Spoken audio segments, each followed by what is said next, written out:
Welcome to Deuk Spine Institute live stream of spine surgery. This patient we're doing surgery on today, she presented to my office just yesterday, walked in agonizing pain in her back and down her right leg. And an MRI scan was in her hand. She showed it to me. She had a large disc herniation at L4-5. L4-5, giant herniated disc, and sciatica. So here she is a day later getting surgery. Now, Jordan, show us on the lateral view. You can see the L4-5 disc, and behind the disc you can actually make out the herniation. You guys see that? Look at the gray there.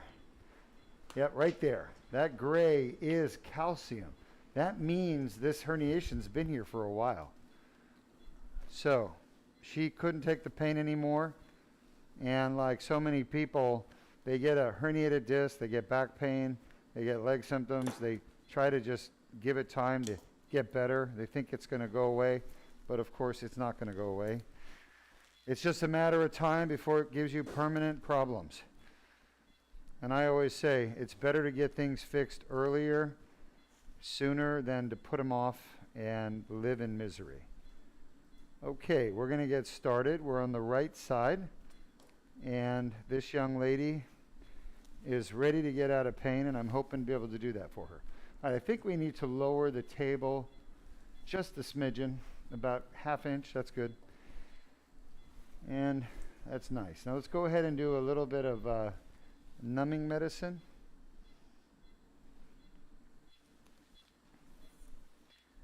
And I'm going to come from a lateral approach because I want to get as medial as possible.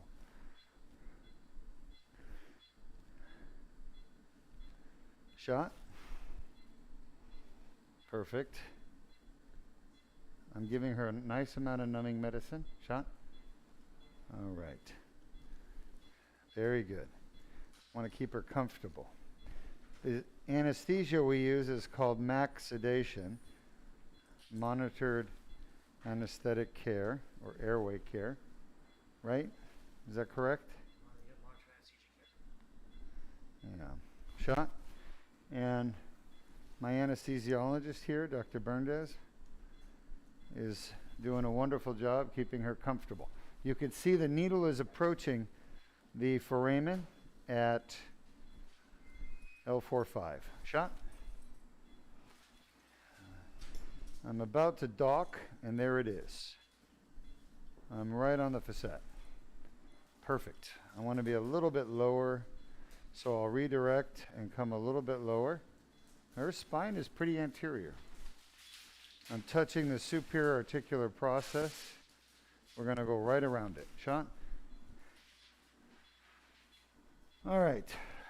I'm going to try to be just a tiny bit further south. Shot. Shot. All right. Let's get an AP view. So we're now within the foramen, right up against the superior articular process. I'm sorry, the herniation, not the superior articular. I meant the herniation. You can see it there. All right. So we could be a little bit more medial, but I think I'm as medial as I can get. Well, let me see if I can get a little more medial. And shot. Yeah. I'm probably as medial as I'm going to get right there. Shot. How is she doing? Good? Doing okay? Shot. Okay? Is she all right? How you doing, my friend? That is hard. She's definitely got calcium on there. AP. So let's run our video showing how does a herniated disc cause so much pain.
All right, welcome back. You can see that inflammation is the cause of back pain. Inflammation in the back of the disc where the tear is.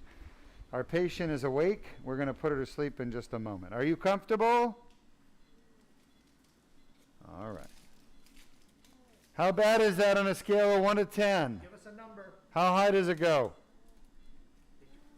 9. Is that where you get your pain? Yes. Congratulations. We're going to fix that for you. When you wake up, that will be gone. All right. She had 9 out of 10 concordant pain. So 9 over 10, and it was concordant, meaning that's the pain she gets every day. You want to know the funny story? You're doing great. That's the medicine going in your arm.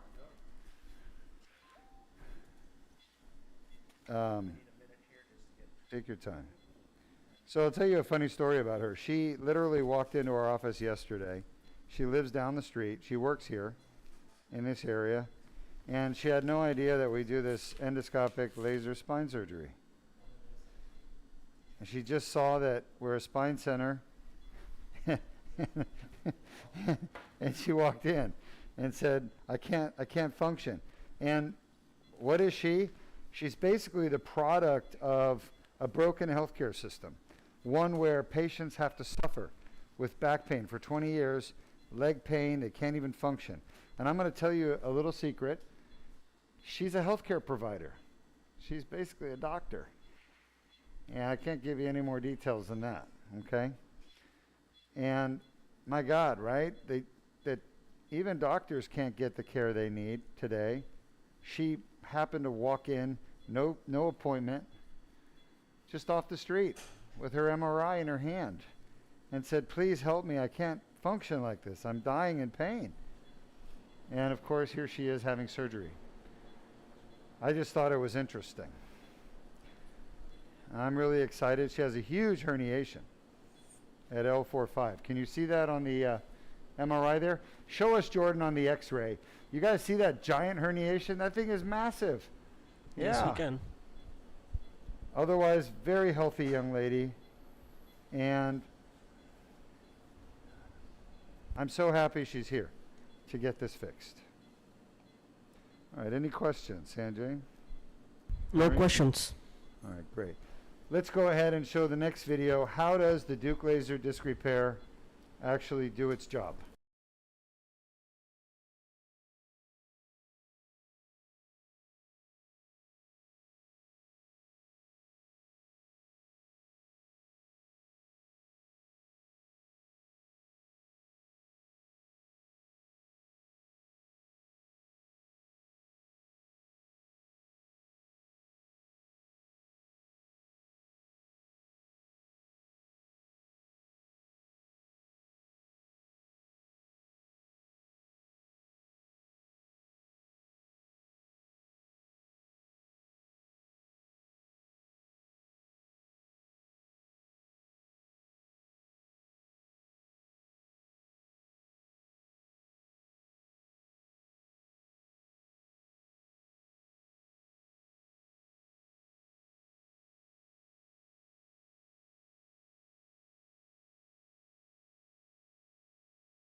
Okay, welcome back. We are now inside her disc.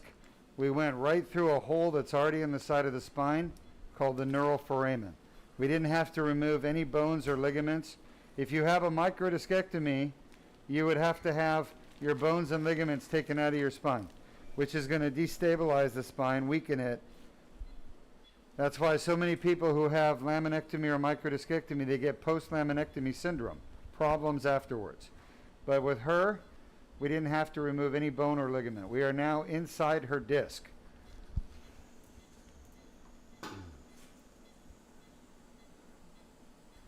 Here's the first part of the herniation.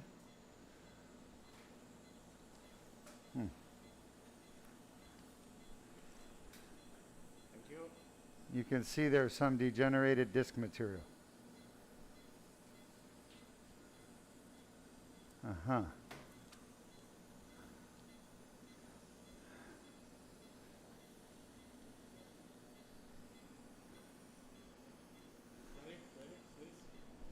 Come on, guys.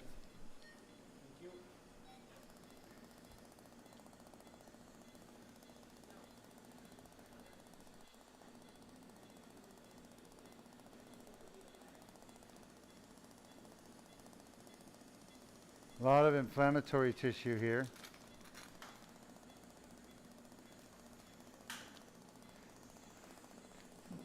Remember, we brought our instrument through the hole that was already there. We didn't have to make another hole.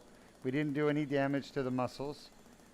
And basically, we're entering her disc through a natural opening that's there.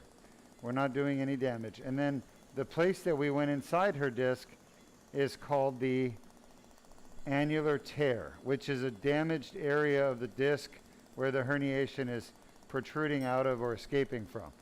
So by doing the surgery this way, we don't create any new damage for her.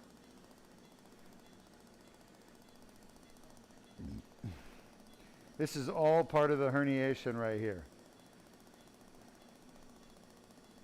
Now she's had her pain for 20 years.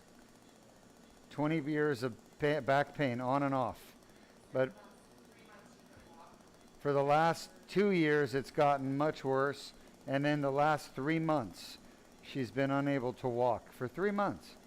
It's so sad that people have to live like that. I can't even imagine not being able to walk.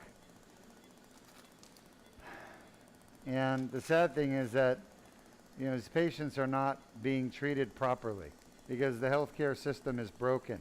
It's not allowing them to get access to the care they need immediately. There's no reason in today's society that people like her who are suffering should not have immediate access. I mean, within days of being able to get fixed. And like I said, she had to just walk into our office yesterday and showed us the MRI, and she said she couldn't walk anymore. She couldn't even sit down. Yeah, in the pre-op area, she had to stand up when we were talking. Yeah, she was just incapacitated in pain and weakness. Huh? So bad for her. I know. I feel really bad for these people. The system is failing them. Wow. What do we got there? Wow, that is a interesting piece. That's a piece of herniation. That might have been the piece we saw, you think, maybe on the x-ray? Ah, it could be. There's going to be more. That's one piece. I'm sure there's more. Because her herniation is huge. There's going to be more. More supportive documentation. Yeah, well, there's the tear. Look at that. There's the inflammation coming off there. You can see it oozing capillary blood. There'll be more herniation. Look at this. This is calcified right there. The calcium is orange.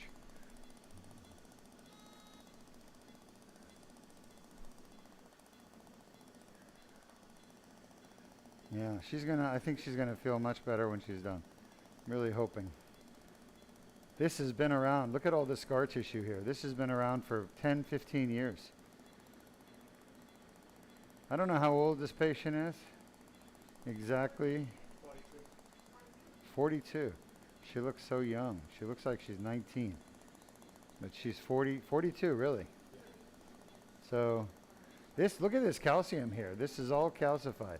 So it's been around for a while. This is at least 5-10 years. You don't get that kind of calcium without having a herniation for a long time. Laser's doing a wonderful job.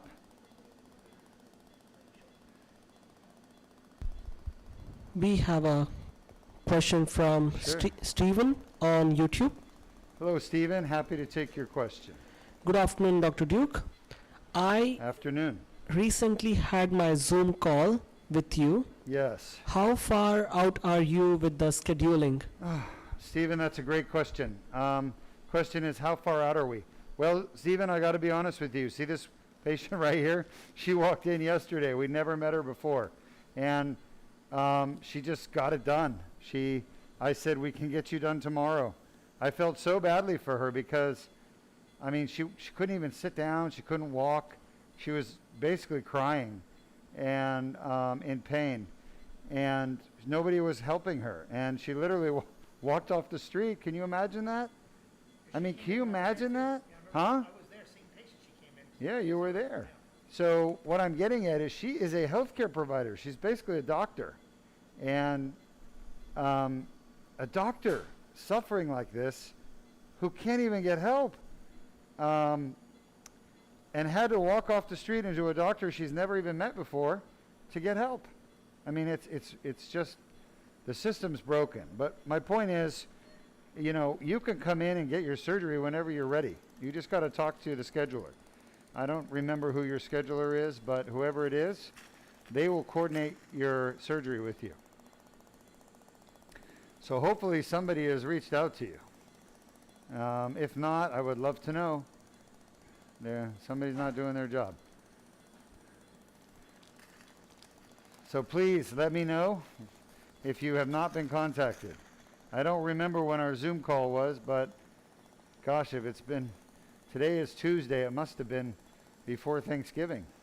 So I hope somebody's reached out to you. I'd be very disappointed with my team if they have not. Please let me know. The next question's from Premier Media Group on YouTube. Yes, Premier. Welcome. Hello from sunny Arizona. Welcome to our live stream. Great to have you back. Is yoga a good practice for post-op recovery? Yeah, yoga is always good, except you just got to be really careful not to do too much. So, for example, I would not recommend starting yoga for a patient with a lumbar Deuk laser disc repair for at least 3 months. I mean, if you want to do some really simple, non-strenuous poses at 6 weeks, it's probably okay, but I would not do anything until about 3 months, and then I would just start gradually, you know, nothing too strenuous. That would be my advice. So this is the bulk of the herniation right here. You guys see how fibrous it is? It's all scar tissue. Now, one thing you always got to worry about is, am I dealing with a tumor of the spine? Right? Spine surgeons have to keep that in the back of their mind. And when I look at her MRI, there's nothing about that herniation that says tumor to me. Nothing. But I do think about it on every patient. Is this a tumor we're dealing with? Now, can you be fooled? Sure. Anybody can be fooled. We've been fooled before. Not we at Deuk Spine, but we as in doctors have been fooled before. Right? Gosh, how many doctors neurosurgeons I know that have gone in and tried to remove the spinal cord tumor when it turned out to be multiple sclerosis. Hold on. So you don't ever want to remove multiple sclerosis. It's inflammation. It'd be very bad. So we do get fooled. I still think this is a herniation, you know, but I can tell you it's not normal. It's a lot of abnormal tissue in terms of scar tissue. I don't see any tumor at all, but I see a lot of scar tissue, and it looks like it's been around for a long time.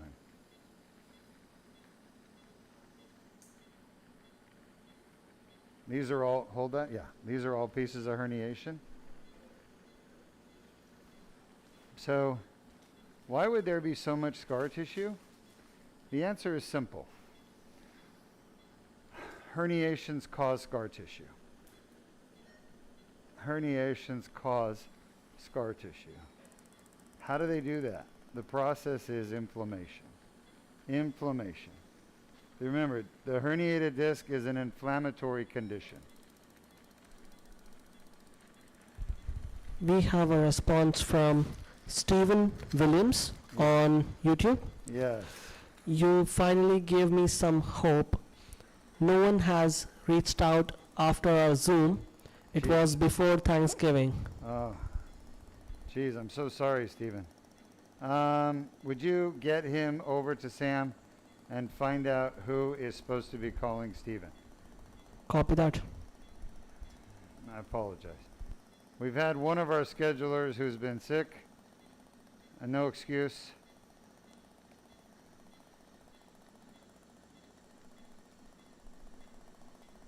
And let me know, Sanjay.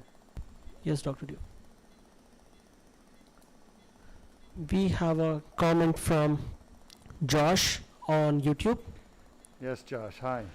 Dr. Duke, I'm hoping to send my info to my insurance company today for approval. That's great. Kim gave me a surgery date for December 12th. I hope it all goes through and I see you on December 11th. Prayers for me every day. Wonderful. I hope so too, my friend. We have a question from Jamie on Huh? Facebook. Yes. Will Jamie. the inflammation return after surgery? Will the inflammation return after surgery is Jamie's question on YouTube. No. The reason it will not return is we are removing the source.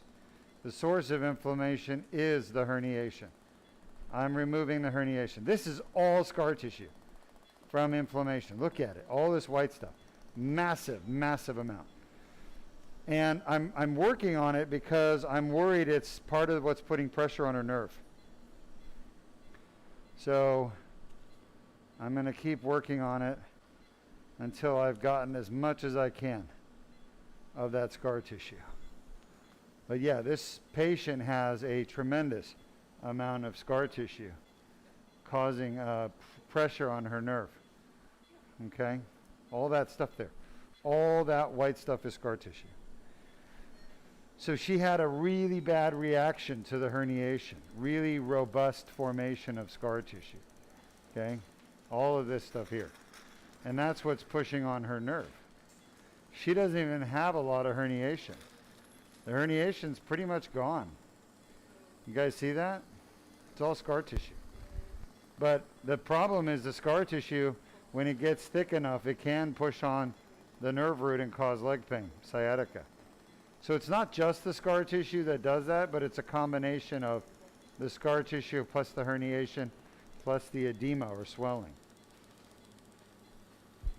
We have a comment from Kelly on YouTube.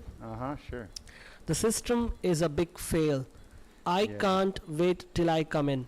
I'm all familiar with this lady's story. She's gonna feel so much better. You are I gonna know. heal her. I hope so. Thank you so much for your wishful thoughts. It really is so wonderful to have this kind of support from our audience for each patient. I appreciate it, Kelly. It means a lot. That's kind of how I feel. You know, every one of these I do. I just am so excited about how much better I believe these people will do after their surgery. By the way, the last surgery we did today, you guys didn't get to see it. She had a thoracic T6-7 DLDR plus 2-level lumbar. She's in the recovery right now. And I just saw her before I came in here and I said, so, is you still have your thoracic pain? And she's like moving her body around in bed. And she's like, no, it's gone. I said, that's right. It's gone. So wonderful, wonderful to see people with their pain being gone. Now, some people say, well, Dr. Deuk, aren't they still under anesthesia? So just so we all understand what anesthesia is pretty much sleeping medicine with some painkiller. Now, painkiller wears off pretty quick. Usually within a couple hours, you're feeling pain. And that's why we give people pain medicine to take after surgery, because they're feeling pain. The anesthetic is primarily a sedative. That's what propofol is. The stuff we use is a sedative. It's not an analgesic. It doesn't get rid of pain. But we do give a little bit of fentanyl during the surgery if their patient is having pain. And the way we know they're having pain is we watch their heart rate, we watch their blood pressure. You can actually see people respond to pain subconsciously through cardiovascular changes. And that's what respiratory rate. Sorry, I always leave out respiratory rate.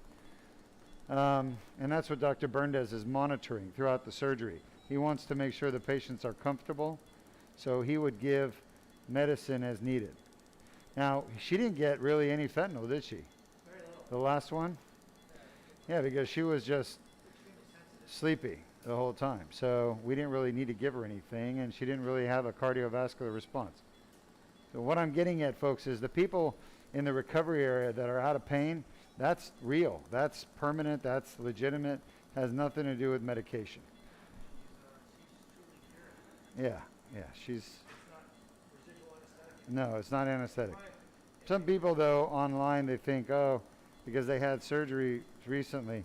I've even had people make the comment like, here's a patient who's one day after surgery and they have no pain. They're not on any pain medication. And they say, well, isn't that from the anesthesia? No, the anesthesia is long gone. Long gone. Yeah. Yeah, fentanyl's 2 hours. So there's no way they're having a response from fentanyl, right? All right, it looks like we're just about done. Dr. B, I need probably, I don't know. Let me see here, maybe another minute or two. We're getting in that situation where the ceiling is collapsing down, and I want to make sure I get as much of this herniation out as I can. Yeah. But I just want to check.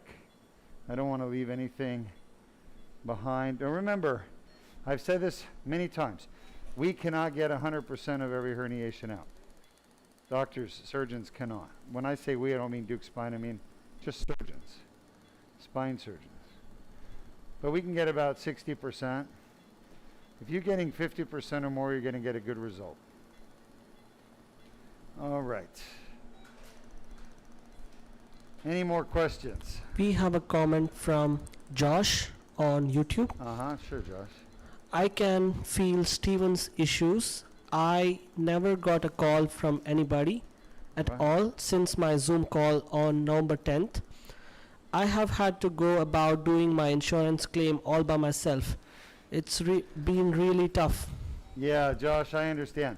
The problem with insurance is that the surgery center doesn't have a contract with your insurance. So your insurance is going to play games. And what they're going to do is they're going to take my team and they're going to waste hours and hours and hours of my team's time. And in the end, they're not going to give an authorization. Or if they give an authorization, then we do the surgery and we bill, they're not going to pay. And we're going to have to fight them anyway. So the point we're trying to make is, at Deuk Spine, we will fight the insurance for you, but it's a big, expensive process. And the insurance is just going to give you the runaround. So what we typically will do is we'll say to the patient, listen, if you want to go and do all the work, go ahead. You know, we already know what's going to happen. You're going to have to pay a deposit. We're going to bill your insurance. And about 5 to 10% of the insurances will pay right away. The other 90% will not pay. And we're going to have to do an appeal. We're going to have to fight them to get them to pay. And that takes 1 or 2 or 3 years to get done. We're just about done. So during that time, we cannot have zero money coming in. So we have to have the patients pay a deposit, which is a percentage of your total charge. Whatever your total charge is, I don't know. So that's why it works the way it does. It's insurance companies screwing over the doctors.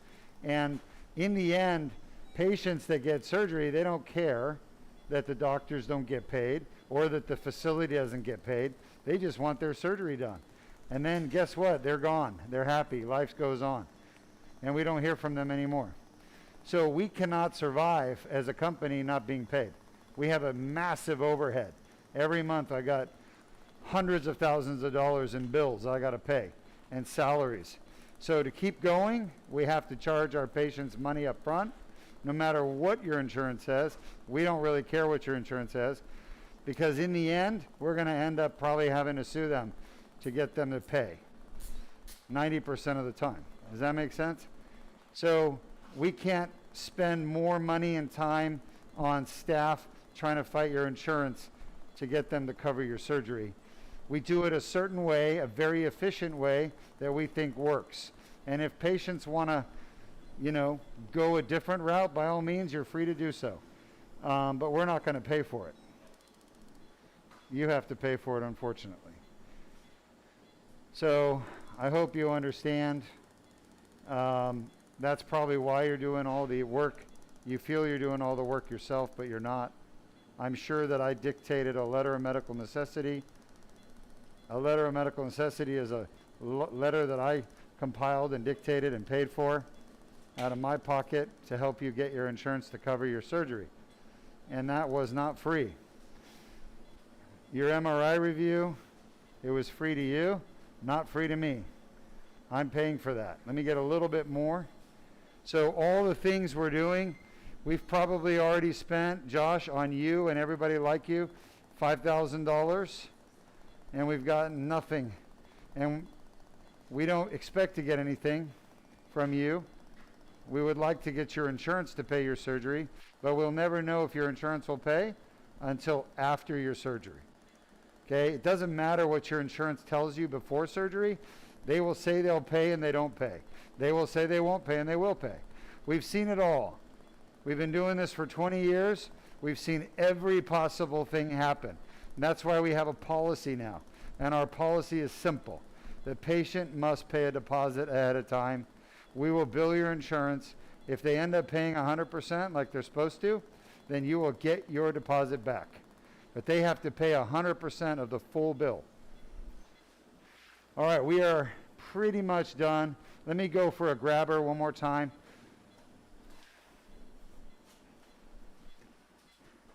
Yeah, we've cured back and neck pain, but what we haven't cured is the insurance companies who don't want to pay for surgery. That's one thing we cannot cure. You guys have to cure that. We've already committed a miracle by figuring out what's wrong and how to fix it. We can't fix your insurance company. That's your job.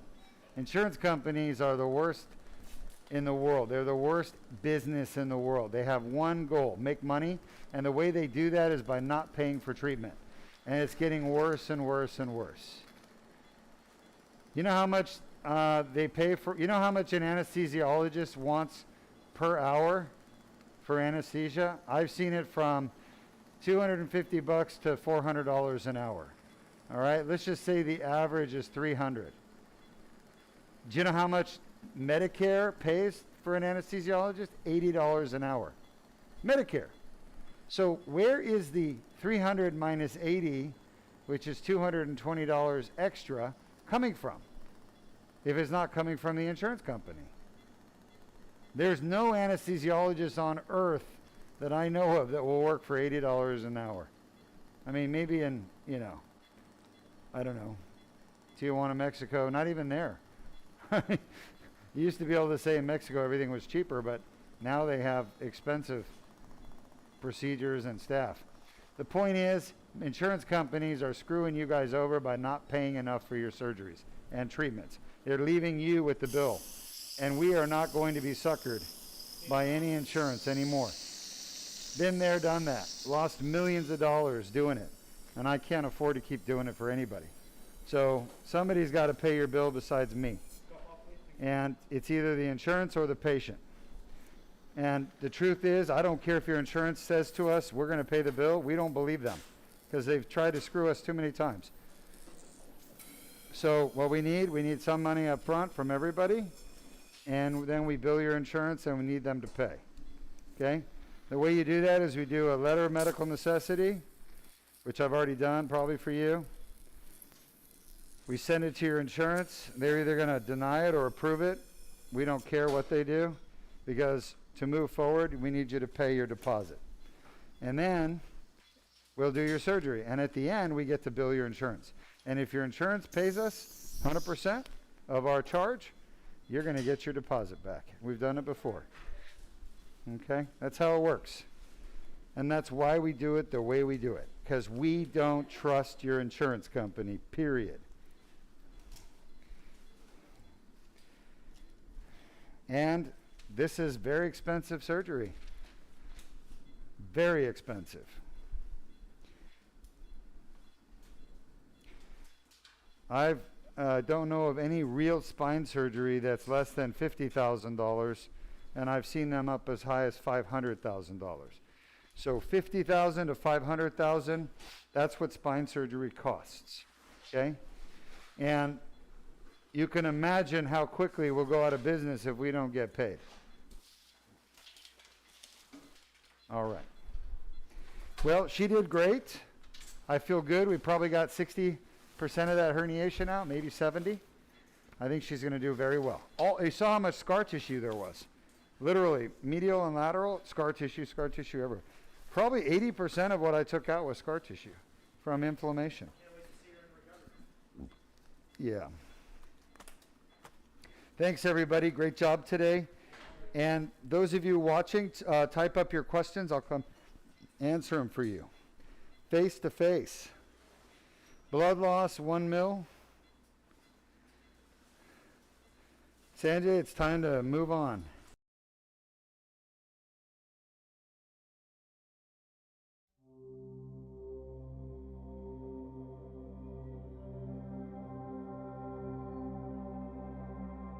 I'm here with a patient of mine who traveled all the way from South Carolina to come to the Deuk Spine Institute. She's a healthcare provider herself. She's had some back issues. She had the Deuk laser disc repair yesterday, and she wants to share some of her experience with you. Tell us about your back pain and your leg pain before your surgery yesterday. I had surgery on L4-L5, L5-S1, so my symptoms were classic. I had the sciatic pain that ran down my leg. Every once in a while my foot would go numb if it was pretty irritated. And then I had pain along the top side of my hip.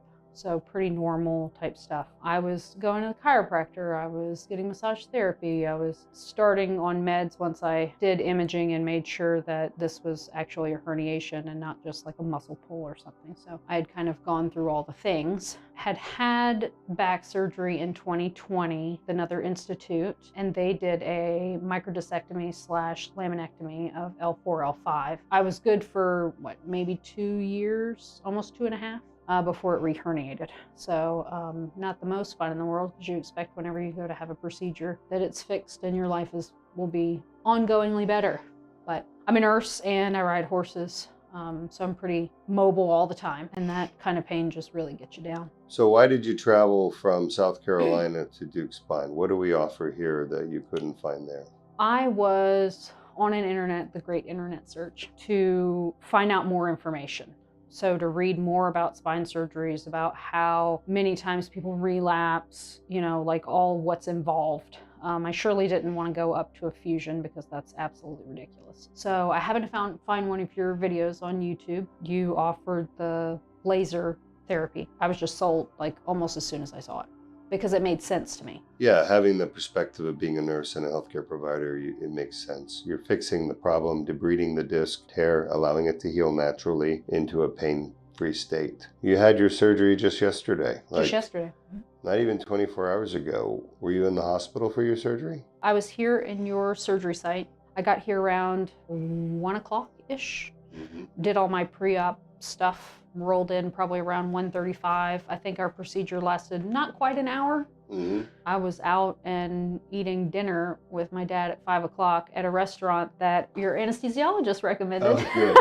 Dr. B, he's great. So no hospitalization. No. No morphine pump after surgery because you're in so much pain from Not the at all. surgery. No narcotic painkillers after surgery, right? No. What did you take for pain that we gave you? What new medicine did you take after surgery? So I haven't taken any new medicine after surgery. I was on Robaxin and gabapentin prior to. Of course, I have to wean off gabapentin, so I did take my gabapentin this morning, but I didn't wake up in any pain. But unfortunately, that med you have to wean off of, so it's not like I can stop it to cold turkey.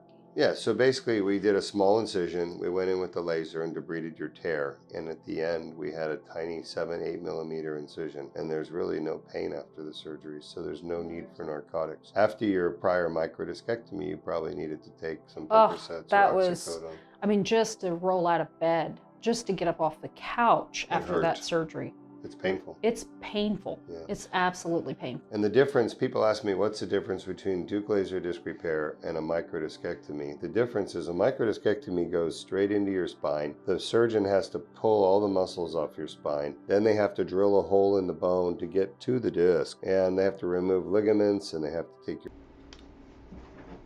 All right, Sanjay. Oh, we're live? Yeah. Okay. Just reading my baseball. Dr. Deuk, thanks for helping me get back in the game. One of my patients, we did surgery on his back. He's going pro. And that was a nice little token of his appreciation. Well, I got to say the surgery went very well.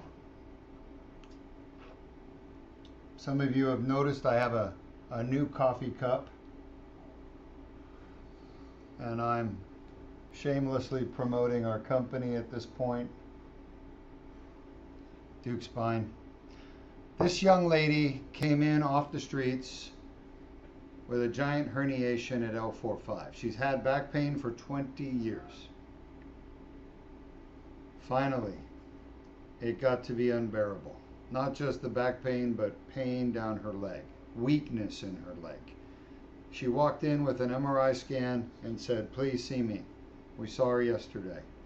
Here she is now getting her back fixed. We had to fix one disc. She had a giant herniation. You could see it right there at L4-L5 disc. And instead of the traditional surgery everybody else does, discectomy, microdiscectomy, laminectomy, where they're literally drilling bone and ligaments out of your spine. I mean, it's unbelievable, right? Like, it's so barbaric. Why are we still doing that? But that's what everybody does. I learned how to come in from the side, Dr. Parvis Cambin, through Cambin's triangle, with a little tube that big, and literally fix the herniation like that with a laser. That's what we just did, and it went great. We didn't get all of it. We got about 60-70% of the disc herniation. That's a good result. You're never going to get 100. Anybody that goes for 100 is going to end up killing the patient or hurting the patient. There's no doubt about it. You can't do it. It's not anatomically possible. That said, I was very pleased with the results, and this patient, I think she's going to do quite well. I was a bit surprised to see just how much scar tissue there was, but if you look back at that x-ray at the beginning of the surgery, you could see that herniation bulging out into the foramen. You could see the outline of calcium on it. And when I got in there and I was zapping all that scar tissue away, that's what you were seeing. You were seeing calcium embedded within the scar tissue. That's what happens when you have chronic inflammation for many years. It gets scar tissue plus calcium. The scar tissue gets calcified. And that's what we're dealing with, okay? So I was able to get rid of it, and I think she's going to do great. We have any questions? Yes. Oh, for those of you whining and complaining about your insurance, okay? I'm sorry. I feel bad for you, but that's about as far as it goes. My wife just had a surgery procedure at a hospital in Orlando. I have United Healthcare insurance, so does she. We went there, and you know what the first thing they said to us? You owe us $14,000 before we even go forward with the surgery. They told us that as we were standing there checking in, okay? You know what I did? I paid it, okay? Yeah, great. 14 grand, a lot of money for everybody, even me. Okay, I paid it. It sucks. United Healthcare insurance suck. They're trying to push more and more of the costs onto the patients. That's the reality. I didn't create that reality. You did. You, the patients, have ignored it for years. All right? You want to know what else you ignored? You ignored the drug problem in our country that has been ramping up since the 60s, 70s.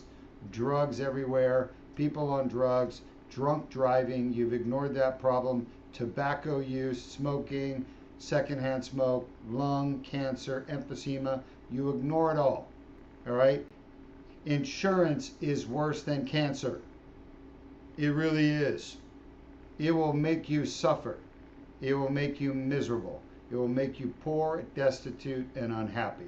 Folks, what is the number one reason for bankruptcy in the United States of America? Sanjay. That's right, medical debt. In other words, you owe money to the hospital or doctors and you can't pay it. So what do? Go bankrupt. Look it up, folks. It's been the number one reason for bankruptcy of people, personal bankruptcy, not corporate bankruptcy, individual people claiming bankruptcy. Number one, medical debt. And it's been that way for 20 years. Why? Because the fucking insurance companies don't pay the bill. And you let them get away with it. Not me, you. I'm the only person out there really fighting them. So don't come to me crying about your insurance. Yes, I'm right there with you. I'm fighting them with you. But don't get pissed at me because your insurance won't pay for your surgery. We have bad reviews on Google from, frankly, pieces of shit people that come here. We offer them a diagnosis and a treatment to fix them, and they get pissed at me because their insurance won't pay for their surgery. Get pissed at your insurance company, folks. Don't get pissed at me. It's crazy. Did your insurance company pay for your dinner last night? No. If you don't eat food, are you going to get unhealthy and get sick? Yes. Insurance companies don't pay for everything. All right? If I stop eating for 2 weeks, I'll be sick. It doesn't mean my insurance company is going to pay for my meals. Okay? It's your responsibility to make your insurance companies pay for the care that you need. You have to fight them. I will be fighting them next to you. But you got to understand who the bad guy is. It is the insurance company, not Deuk Spine, not Dr. Deuk. All right. First question. We have a response from Josh on YouTube. I have had help though from Kim, but it's been a back and forth of phone calls and emails to get all the info. I understand, Josh. I'm very sorry, Josh, you're going through so much. Trust me, you are just at the tip of the iceberg. The fighting that my team will do after your surgery to get that claim paid from your insurance company is going to be literally, you're going to look at it and go, oh my God, this is massive. It's like a tidal wave of work that we've been doing for literally 16 years. I've been putting together documents and data. All right, Josh, I know you're feeling bad about your situation, but I want you to understand something. I have literally done hundreds of these surgeries early on, and I never got paid a dime. I had to pay for all of them. I was promised I would get paid, and I never got paid. Insurance companies didn't pay, okay? And so I ate all those costs myself. I paid for the surgeries myself. All right, I did that. I learned my lesson. I learned how screwed up the insurance companies really are, okay? And I tried to fight them to get them to pay, and I failed. I couldn't win. Why? Because I didn't understand the legal process of how to beat them. Now, I'm going to tell you something. We now do, and we are prepared to beat them, but we cannot beat them without your help. And I'm not just talking about your signing some forms. I'm talking about you must be ready to go to court, and you must be ready to testify that my insurance company, I need this surgery, and my insurance company is not paying for it. They're screwing me over, okay? The rest of it we'll do, and we are doing. Trust me, I've spent millions of dollars mounting a legal defense to attack the insurance company so that they will have to pay for these surgeries. We're in the process of doing it. I cannot accelerate the clock. I can only do so much. I've spent millions of dollars. I have literally spent millions of dollars more than any other doctor will ever do for you in your lifetime to fight this fight. So I don't appreciate it when people bitch and complain about how expensive it is and how they have to pay out of pocket. I get it, but do something about it besides bitching and complaining. Be part of the solution. The next question comes from Charles on YouTube. He says, my wife deals with the insurance companies on a daily basis, and what Dr. Deuk says is unfortunately true. Yes. Charles, thank you for sharing your story. I know it's true, Charles. Thank you. I've seen it so many times. It disgusts me. It turns my stomach. I'll be honest with you. Deuk laser disc repair, what you're watching here, is a revolutionary technology. You're right. You all get that. You're watching it. You're like, this is cool. It is cool. But we're doing something far bigger than just curing back and neck pain. We are taking on the most evil empire in the galaxy, the insurance companies. And we are so close to actually beating them, okay? I'm going to tell you something. If you want to win a war against the most powerful corporation in the world, you cannot wake up one morning and say, I'm going to go to war today and win. You will lose. They will crush you. 99% of winning this battle is in the preparation for war. And that's what I have been doing for 17 years. I have literally been preparing. And I have literally spent millions upon millions of my own money to do it. Okay? And so we're very close. If you go back and watch a movie called Gladiator, you'll see the Roman Empire on one side at the beginning of the movie, and you'll see Germany or the Germanic tribes on the other side in a forest. My take is that we are the Roman Empire, Deuk spine. Okay? We don't look like the Roman Empire. We're small, but we are prepared like the Roman Empire. We have the assets. We have the training. We have the documentation. We have the weapons to win this war on our side. We're going to win the war. I truly believe that. I just need my generals to get here and to take our army and win the war. We're very close. I don't know what day it's going to happen, but it's going to happen probably in 2024 is what I expect. You will see a lawsuit filed against the largest insurance companies in this country and the world. Blue Cross Blue Shield, United Healthcare. And the battle will begin, and time will tell. I'm not going to say we're going to win. I hope we win. I expect to win. We're on the right side. We're on the side of the patients. But that doesn't mean we'll win. Okay? These insurance companies write the laws, and the laws of this land are in favor of what they do. They've written the laws. You've allowed them. You have allowed these insurance companies to rewrite the laws through the politicians that you have elected and not held accountable. They have written laws in favor of the insurance companies against you, people. And, you know, me too, right? That's why I had to pay for my wife's surgery, $14,000. I had to pay for my sinus surgery because United Healthcare wouldn't pay for it. Couldn't breathe. I was going to suffocate and die. I had to pay for the damn surgery. I shouldn't have. I needed that surgery. I need another one on the other side, but it's a lot better than the left. Point is, insurance companies don't do what's right. They do what's right for themselves, which is to deny payments. Okay? They will lie and they'll say, oh, we'll give authorization ahead of time, but in the end, they will deny the payment. And if you look at the authorization at the bottom in fine print, it says, this authorization is not a guarantee of payment.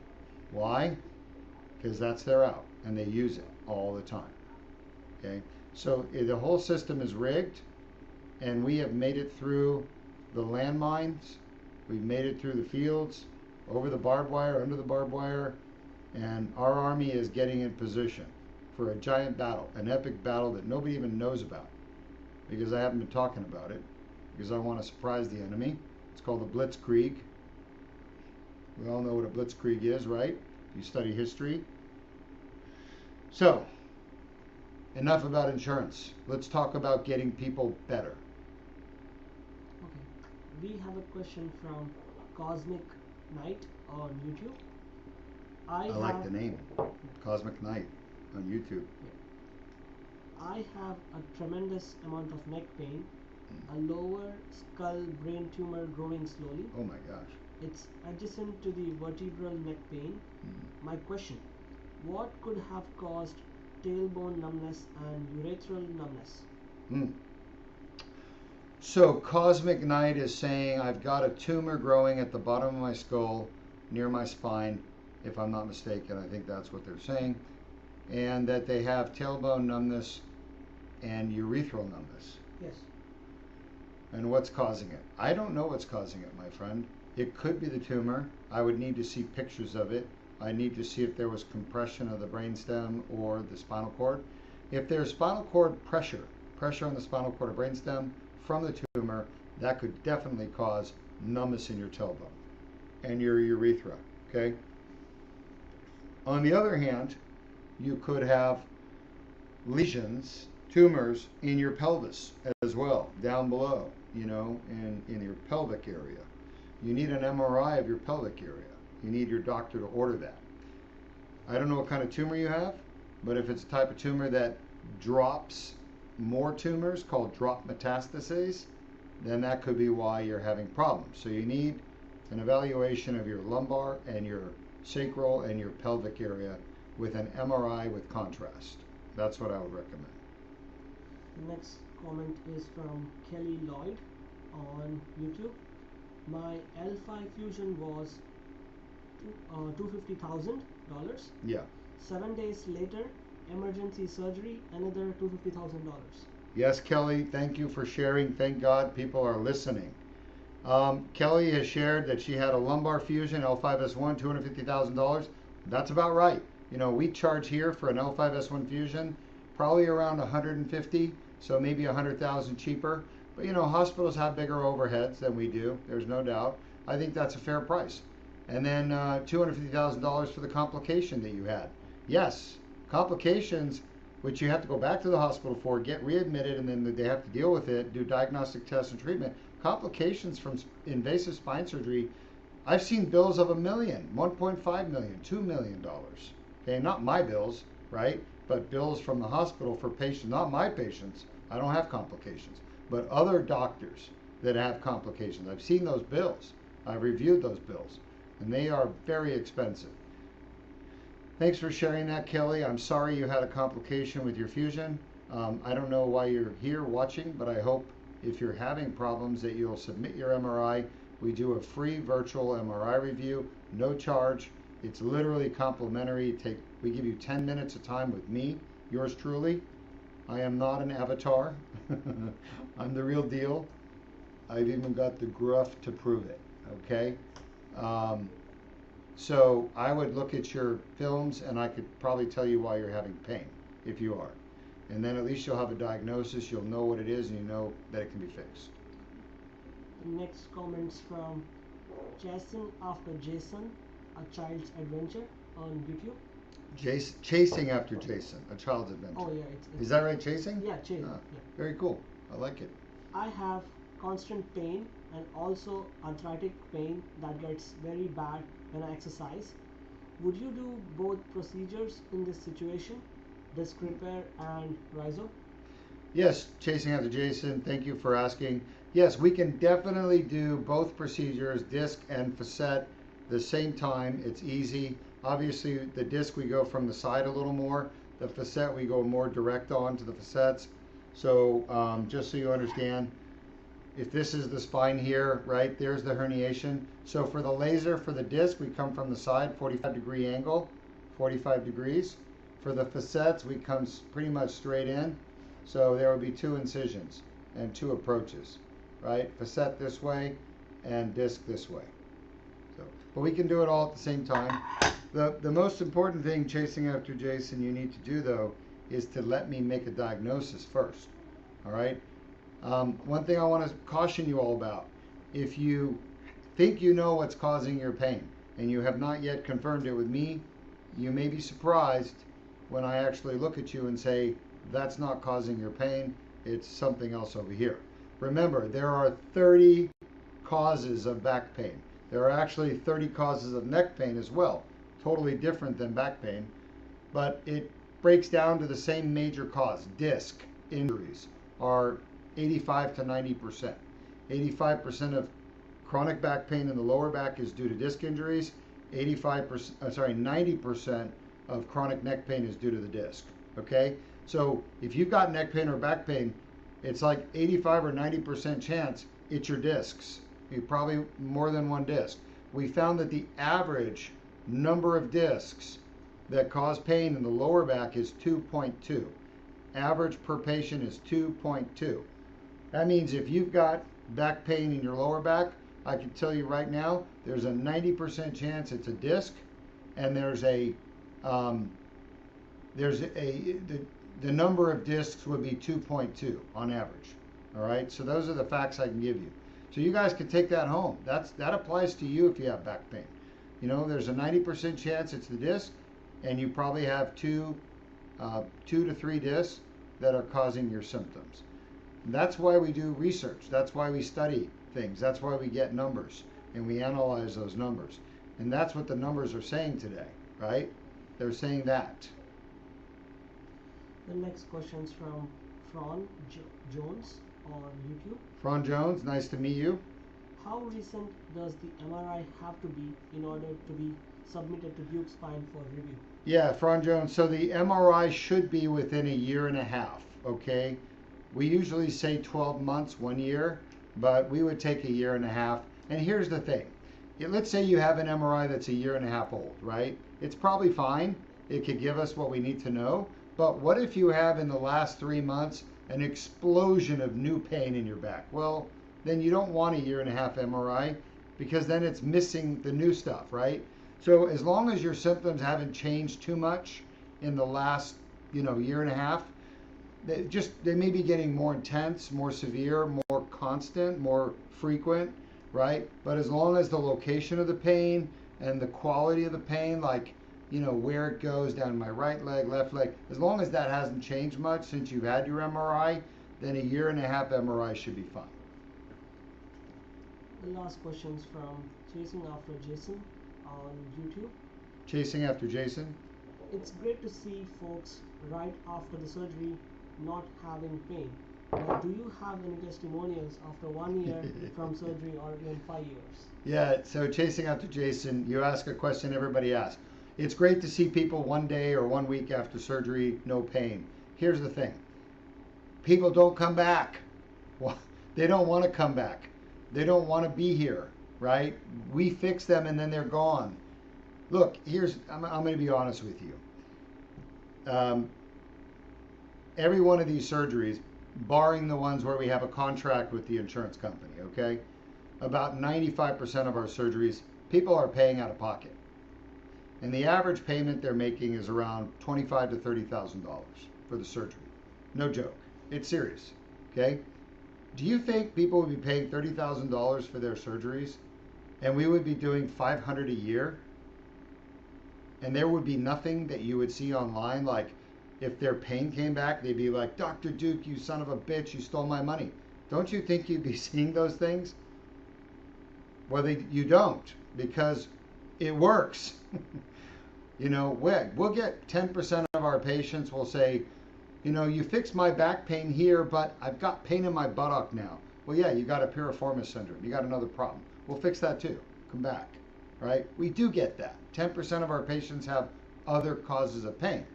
But man, if I was taking that much money from people, not me, but the company, and paying for these surgeries and it wasn't working, don't you think there would be a lynch mob coming after me, right? People with a rope, like waiting outside. There isn't. I'm here. 17 years I've been doing this. Because it works. Anyway, I appreciate the comment. The reality is that people don't want to come back and do a video a year later, okay? They're very happy. They've moved on with life. They're back to being normal. They're not thinking about their back or neck anymore. Their pain is gone. So, I mean, I don't know. Maybe I could start cold calling people a year later or 2 years later and saying, hey, would you mind doing a video for me? But I got more important things to do, which is to fix people's pain. The last question is from Cosmic Knight again on YouTube. My tumor is believed to be an AN or vestibular schwannoma. Oh, vestibular schwannoma or acoustic neuroma. Yeah. Yeah, It was so measured at 9 centimeter into 9 9 centimeters? left side. Holy God. You need to get that thing taken out. That's too big. If you have an acoustic neuroma at 9 centimeters and it hasn't been operated on, I would strongly recommend you go see a neurosurgeon. Not me. Yes, I'm a neurosurgeon, but I don't take acoustic neuromas out anymore. I used to. As a matter of fact, if you watch my surgeries, you'll know that the longest surgery I've ever done, 18 hours, with Dr. Roper, who is at Shands Hospital. We did this at the VA hospital in Gainesville. was 18 hours. It was an acoustic neuroma that we took out. Same tumor. My advice to you is get it taken out, but find a damn good neurosurgeon to do it. And I would not be that person. And that's all for the session. Folks, thanks so much. It's been a really interesting session. And for the patient who just had her surgery, I hope you're doing well. And I know you're probably going to watch this surgery. And yeah, I'm glad you had confidence in us to fix your back. Have a nice day.